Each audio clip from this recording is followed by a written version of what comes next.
मान लो इसे भारत में सबसे अच्छी इंडस्ट्री थी कपड़ा, क्या थी? टेक्सटाइल है ना, टेक्सटाइल बड़ी मजबूत इंडस्ट्री थी अपनी, कपड़ा इंडस्ट्री। अब कपड़ा किससे बनता है? कपास।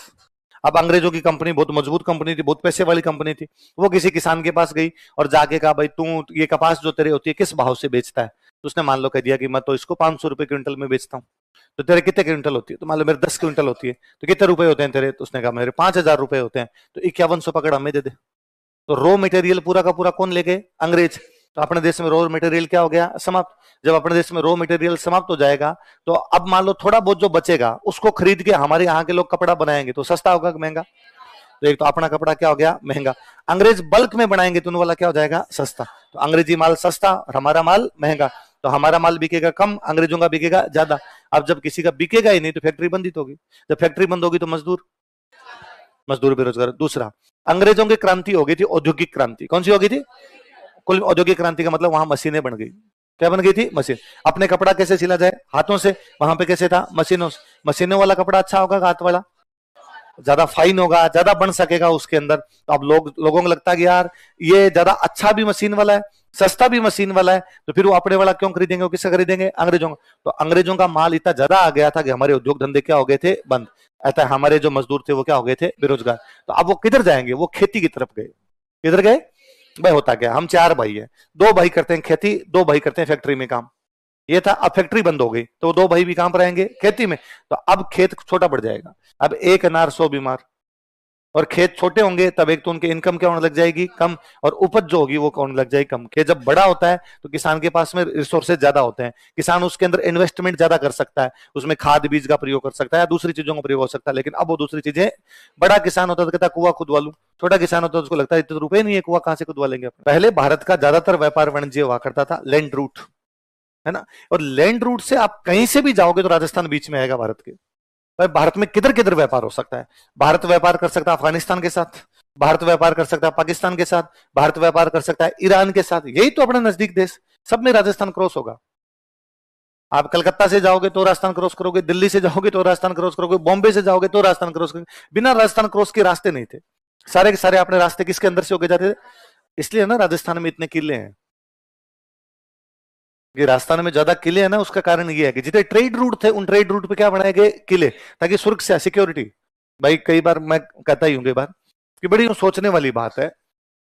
जैसलमेर का किला 1155 में बना। कब बना? बीकानेर का किला 1488 में बीकानेर की स्थापना हो गई थी। मतलब जैसलमेर तो मान लो आज से 900 साल पहले, बीकानेर मान लो आज के 500 साल पहले। ये तो मानो बड़े बड़े किले। यही लगभग जोधपुर वाला इसी टाइम के आसपास 500 के आसपास। तो पश्चिमी राजस्थान में 3 बड़ी जगह मान लो, जैसलमेर, बीकानेर, जोधपुर। जोधपुर बीकानेर 500 साल पहले और जैसलमेर आपका 900 साल पहले। तो रुपए कहां से लाए इतने बड़े किले बनाने के लिए? राजा। तो अपने कहते हैं भाई टैक्स लिए थे, किस चीज पे? कि किसानों से। किसानों से। तो खेती तो अब भी नहीं होती वहां, और जैसलमेर में तो आदमी नहीं है। वर्ग किलोमीटर में 17 आदमी आज रहते हैं। तो किससे ले रहे थे वो टैक्स? क्योंकि उद्योग से लिया होगा। तो उद्योग तो पूरे राजस्थान में नहीं है। फिर तीसरा किसे लेगा? तो व्यापार। किसे था? व्यापार। क्योंकि जैसलमेर का राजा ये जानता है कि भारत में कहीं से भी, दिल्ली से, बॉम्बे से, कहीं से भी यदि किसी को सिंध जाना है, कहां पे जाना है? सिंध में एक बहुत बड़ा व्यापारी केंद्र था, कराची। कौन सा था? भाई आप देख लो, सिंधी सिंधी लोग होते हैं। सिंधी क्या करते हैं? सारे व्यापार करते हैं। तो ये सारे सिंध से आए तभी तो सिंधी है। तो अब भारत में आके कर रहे हैं। पहले तो ये लोग कहां करते थे? सिंधी। तो इनका तो मुख्य काम ही क्या था? व्यापार। अब व्यापार का रास्ता जैसलमेर होके जाएगा। अब इससे क्या होगा?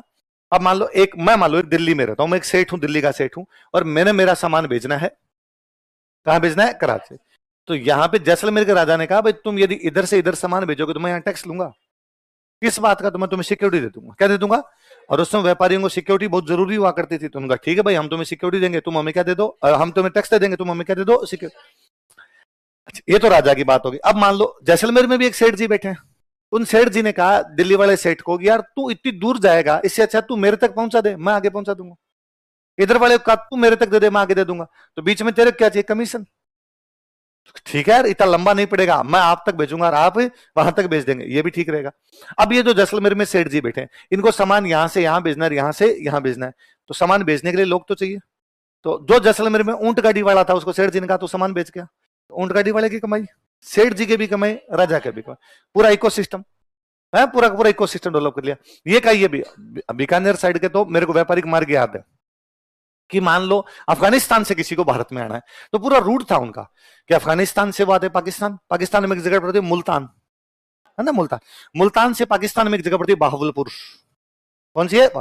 ज्योग्राफी वाले सर ने, बहावलपुर से आते वो अपने गंगानगर में एक जगह पड़ती है अनूपगढ़, अनूपगढ़ से फिर आगे बीकानेर में एक जगह पड़ती है महाजन, महाजन से बीकानेर में पड़ता है लूणकरणसर, लूणकरणसर बीकानेर में पड़ता है गारबदेसर, गारबदेसर से बाद में चूरू, चूरू से लाडनू, लाडनू से डीडवना, डीडवना से सांबर, सांबर से नरेना, नरेना से फागी, फागी से देवली, देवली से बूंदी, बूंदी से कोटा, कोटा से शाहबाद, शाहबाद से ग्वालियर, ग्वालियर से झांसी। मध्य प्रदेश घुस गए, अफगानिस्तान से मध्य प्रदेश। अच्छा, किसी को मध्य प्रदेश की तरफ नहीं जाना, उसको तो दिल्ली जाना है, वहां से वो रूट सेम लेता, अफगानिस्तान से मुल्तान, मुल्तान से बहावलपुर, बहावलपुर से अनूपगढ़, अनूपगढ़ से महाजन, वहां से लूणकरणसर, लूणकरणसर से गारबदेसर, गारबदेसर से वो आता चूरू, चूरू से जाता हिसार, हिसार से दिल्ली। रूट चेंज हो गया। अच्छा, कोई कहता मेरे को तो इधर नहीं जाना, मेरे को तो इधर से इधर पाकिस्तान की तरफ निकलना है, इधर वापस वो का वो रूट लेता, अफगानिस्तान से मुल्तान, मुल्तान से बहावलपुर, बहावलपुर से अनूपगढ़, अनूपगढ़ से महाजन, महाजन से बाद में आता वो लूणकरणसर, लूणकरणसर से आता गारबदेसर सीधे आते बीकानेर, बीकानेर से हो जाते फलोदी, फलोदी से जाते जैसलमेर, जैसलमेर से पाकिस्तान। सारे के सारे रूट बीकानेर के अंदर से है, इसलिए हर अच्छा, इधर पंजाब की तरफ किसी को निकलना बीकानेर, बीकानेर से फिर हनुमानगढ़, हनुमानगढ़ से आगे बठिंडा, बठिंडा से आगे पंजाब, उधर वाले रूट से घुस जाते हैं, इसलिए हर पंजाबी गाने में बीकानेर है। आप कोई पुराने गाना उठा के देखिए उसके अंदर भी, जबकि हिसाब से आज के हिसाब से देखो तो गंगानगर हनुमानगढ़ आने चाहिए, क्या आने चाहिए भाई, बाउंड्री पे क्या लगते हैं, पर तब गंगानगर हनुमानगढ़ को बीकानेर ही बोलते थे, क्योंकि तब राजा का स्टेट तो कौन सा था, बीका। इसलिए आप कोई पंजाबी गाना सुनिए कि फुलकारी मंगाई में बीकानेर तो, चुन्नी मंगाई में बीकानेर तो, नगनी मंगाई में बीकानेर, नगनी अफीम को बोलते हैं, ये अफगानिस्तान वाली अफीम का रूट भी यही था। और ये रूट आज दिन तक भी लोगों के कैसे दिमाग में, आज भी पंजाब के लोग इलाज करवाने के लिए बीकानेर आते हैं, वो एक पूरी ट्रेन ही चलती है, कैंसर ट्रेन कि उधर से बीकानेर में हॉस्पिटल है, पीबीएम सरकारी अस्पताल है, क्या वैसे अस्पताल पंजाब में नहीं है? है। क्या उससे अच्छे अस्पताल पंजाब में नहीं है? है। क्या वो चंडीगढ़ और दिल्ली में अच्छे अस्पताल नहीं? पर लोगों का रूट है, 1000 साल तक दिमाग से बात निकलती नहीं है, लोगों को लगता है पहले बीकानेर जाते थे तो आज भी कहां पर आ रहे हैं, बीकानेर, तो वो रूट लग जाता है पैरों के अंदर कि वहां तक आते रहते हैं। ये इस रूट हमारे खूब सारे, ये सारे लैंड रूट है। कैसे रूट है? अंग्रेजों ने कुछ ही नहीं किया, अंग्रेजों ने केवल और केवल इधर जो अपना वेस्टर्न कोस्ट है भारत का, उस पर एक बंदरगाह बनाया, बॉम्बे। क्या बनाया? हम बर्बाद हो गए। बॉम्बे बनाते ही हमारा व्यापारी खत्म हो गया, क्योंकि बॉम्बे से कराची पानी में 100 किलोमीटर नहीं है, तो भाई साहब रास्ते रास्ते क्यों जनाया, पानी पानी में सामान भेज देंगे और हम सिक्योरिटी दे देंगे आपको। और जैसे कराची उधर से डेवलप किया, अब आगे उनको ईरान जाना होता था, कराची से ईरान, अफगानिस्तान घुसना होता था कराची से, तो लैंड रूट पूरी तरीके से क्या कर दिए, एक बॉम्बे ने हमारे राजस्थान का पूरा व्यापार बर्बाद किया। अब अंग्रेज बड़े इंटेलिजेंट थे, अंग्रेज इस बात को जानते थे कि इतने सालों तक भारत का व्यापार राजस्थान वाले कंट्रोल कर रहे थे, तो राजस्थान के लोगों में बिजनेस का नॉलेज जो होता है वो तो है ना, कि वो अपने आप में टेंडेंसी तो कई सालों से रही है, तो वो अपने सेठ के पास है। और आपने ना, आप तो ये इधर दो जगह, एक तो नागौर, एक झुंझुनू सी करके छोटे छोटे शहरों को देखो आप, नागौर में नावा, डीडवाना, मेड़ता, जायल, ये सारे आप कभी नोटिस करेंगे, नागौर के जितनी तहसीलें हैं वो सारी नागौर के बराबर है। नागौर छोटा लगता है, मेड़ता, मकराना, डीडवाना ये बड़े बड़े लगते हैं।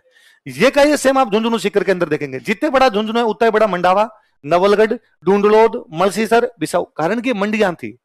ठीक है, डिस्ट्रिक्ट हेडक्वार्टर आपने कहीं और बना दिया, पर वो मंडियां थी। अब चूंकि डिस्ट्रिक्ट हेडक्वार्टर बनेगा तो उसका और विस्तार होगा, झुंझुनू और फैल गया होगा, पर वो उनका महत्व भी पहले था किसी टाइम, तो बाद में भी महत्व पड़ा रहा। तो अपने अब जब छोटे छोटे सेंटर है, तो इन छोटे छोटे सेंटर पर सेठ भी तो होंगे, इधर से उधर सामान भेजने वाले, पाली, फलोदी, ये मालपुरा, ये सब बड़े बड़े सेंटर थे अपने, भीलवाड़ा।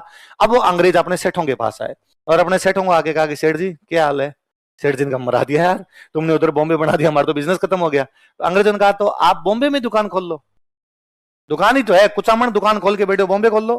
आपकी दुकान मालपुरे के अंदर है, दुकान कलकत्ता खोल लो, दुकान फलोदी के अंदर है, दुकान हमारे बेंगलोर खोल लो, आप मसूलीपट्टनम खोल लो। तो सेठ ने कहा ना देखो बावली बात नहीं, ये जो दुकान लेके बैठा हूं ना, ये 7 पीढ़ियों से है, तो यहां तो इन्वेस्टमेंट कुछ करना ही नहीं था, दुकान पे जाके बैठना था। जब मैं बॉम्बे जाके दुकान खोलूंगा, रुपए कहां से आएंगे मेरे पास? अंग्रेजों का लोन देंगे। क्या दे देंगे? उनके बैंक आ गए थे, तो उनका लोन दे देंगे, तुम तो दुकान खोल लो। तो सेठ ने वापस कहा ये जो राजा है ना, ये मेरे को नहीं, मेरी 7 पीढ़ियों से मेरे को जानता है, इसलिए मेरे को सिक्योरिटी देता है, और मेरे कुछ भी हो जाए तो मैं इसको जाकर कह सकता हूँ भाई साहब टैक्स लेते हो, सिक्योरिटी कहां है? तुम्हें भाई जान न पहचान, मैं जानता नहीं तुम्हें, वहां मेरे को लूट मार कर ले तो अंग्रेजों का लिख के देते हैं, पूरी सिक्योरिटी है, तुम्हारा कोई बाल भी बांका नहीं करेगा, जितना लगेगा हम दे देंगे तेरे को। उसने वापस कहा ये जो पड़ोसी है ना, ये ऊंट गाड़ी वाले, ये मेरा सामान इधर से उधर लेके जाते हैं, वहां बॉम्बे में कहां से भेजूंगा? अंग्रेजों का रेलगाड़ी क्या लेंगे? तो फाइनली अपने सेठ ने कहा कि डूब गए तो अपने डर ज्यादा वो होता है ना कि अरे इसमें नहीं हुआ तो, है ना, मैं ये काम करूंगा इसमें नहीं हुआ तो। अंग्रेजों ने कहा कि इंश्योरेंस, बीमा आ गए थे उनके, तो हम तुम्हें इंश्योरेंस देंगे, हम तुम्हें लोन देंगे, हम तुम्हें ट्रांसपोर्टेशन देंगे, हम तुम्हें सिक्योरिटी देंगे। इसलिए अपने सारे सेठ चले गए अंग्रेजों के पास। कहां चले गए? इसलिए आज दिन तक आप नोटिस कर लीजिए, भारत में अंबानी अडानी को छोड़ के सारे सेठ राजस्थानी है। ये क्यों है? आज के थोड़ी है, 300 वर्षों से बैठे हैं, सारे के सारे अपने वाले हो रखे हैं एकदम। आप कलकत्ता के, बॉम्बे के, मद्रास के कोई बड़े बड़े सेठों के नाम देखिए आप, और वैसे ही आप तो अंबानी अडानी को छोड़ के भारत में और पैसे वालों का नाम सोचिए। आप कहोगे सर बजाज, आप कहोगे बिरला, आप कहोगे गोयनका, आप कहोगे पोदार, आप कहोगे पिरामल, आप कहोगे केडिया, ये सारे के सारे अपने हैं। एक भी कोई नहीं है जो दूसरी जगह से गया हो। तो मुकेश अंबानी ने अपनी बेटी की शादी की थी पिरामल परिवार में, तो मैं हमेशा हंसता था कि यार अब मुकेश अंबानी अपने को बहुत अच्छा लगता है, क्योंकि पिरामल झुंझुनू में बगड़ के हैं। झुंझुनू में एक छोटा सा गांव पड़ता है बगड़, आप कभी बगड़ जाइए, आप बगड़ उतरेंगे तब वहां आएगा Piramal school, Piramal college, Piramal hospital, Piramal park, सब कुछ ही पिरामल का है, पूरा बगड़ डेवलप कर रखा है पिरामल ने। तो मैं हंसता था कि भाई मुकेश अंबानी की बेटी की शादी पिरामल परिवार में भी, भले पिरामल परिवार ज्यादा नहीं आता होगा बगड़, पर कभी झड़ूले उतारने तो आएंगे। वो हमेशा पितरजीत इधर वाले धोखेंगे यार, किधर जाएंगे? झड़ूले समझते हो? तो मैं कुछ ना कुछ तो रहेगा यार इधर। तो ज्यादातर पैसे वाले। अंग्रेजों की एक रिपोर्ट है कि गांधी जी के आंदोलन से राजस्थान के व्यापारियों को अलग कर दो। क्या है बताओ? राजस्थान के व्यापारियों को अलग, गांधी जी घर बैठ जाएंगे। आंदोलन के लिए रुपए चाहिए, रुपए सारे के सारे कौन दे रहे थे? 1905 के आसपास अंग्रेजों की एक और रिपोर्ट है, इलाहाबाद का गजट है 1902 के आसपास का, उसमें लिखा हुआ है यदि किसी को भारत में व्यापार करना है तो उसको राजस्थानी भाषा आनी चाहिए। यदि किसी को भारत में व्यापार करना है तो उसको, इसका मतलब है कि सेठ सारे राजस्थानी है। तो अपने कहावत बन गई थी कि जहां ना पहुंचे बैलगाड़ी वहां पहुंच गए मारवाड़ी, कि भाई पहले राजस्थान का मतलब मारवाड़ी होता था। आप गंगानगर के हो तो भी मारवाड़ी हो, आप जयपुर के हो तो भी मारवाड़ी हो, आप अलवर के हो तो भी मारवाड़ी हो, और आप बीकानेर के हो तो भी, सबको बोलते मारवाड़ी थे। इसलिए बाकायदा दिल्ली में मारवाड़ी पुस्तकालय है, कलकत्ता के अंदर मारवाड़ी बाजार है। वो तो मैं अपनी 2022 में बनारस एक मीटिंग में गया हुआ था, कोई सेठों का बहुत बड़ा सम्मेलन था, मारवाड़ी युवा मंच नाम करके सेठों का एक बड़ा सा बना हुआ है, उसमें एक सम्मेलन था।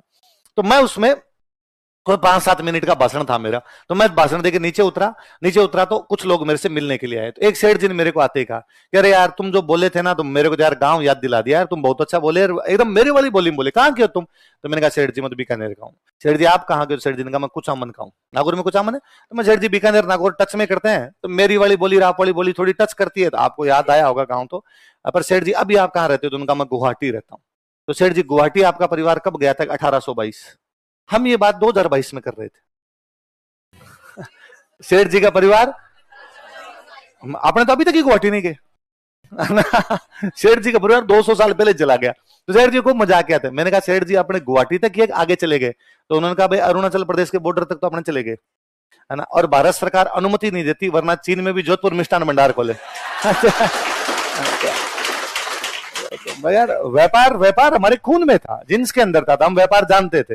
अब वो पूरा व्यापार हमारा ब्रिटिश इंडिया की तरफ शिफ्ट हो गया कि यहां सेठों के पास बड़ी बड़ी हवेलियां थी। सेठ ने वो हवेली छोड़ी और कलकत्ता में जाके दुकान खोल ली। वो अपना यहाँ पे कोई उसकी कोठी बनी हुई थी वो छोड़ी और बॉम्बे में जाके दुकान खोल ली। कई साल तक सेठ वापस आए होंगे, आते होंगे जाते होंगे, आते होंगे जाते होंगे। यहां से कई सालों बाद उनका कलकत्ता में बिजनेस इतना बड़ा हो गया कि उन्होंने इधर आना ही बंद कर दिया।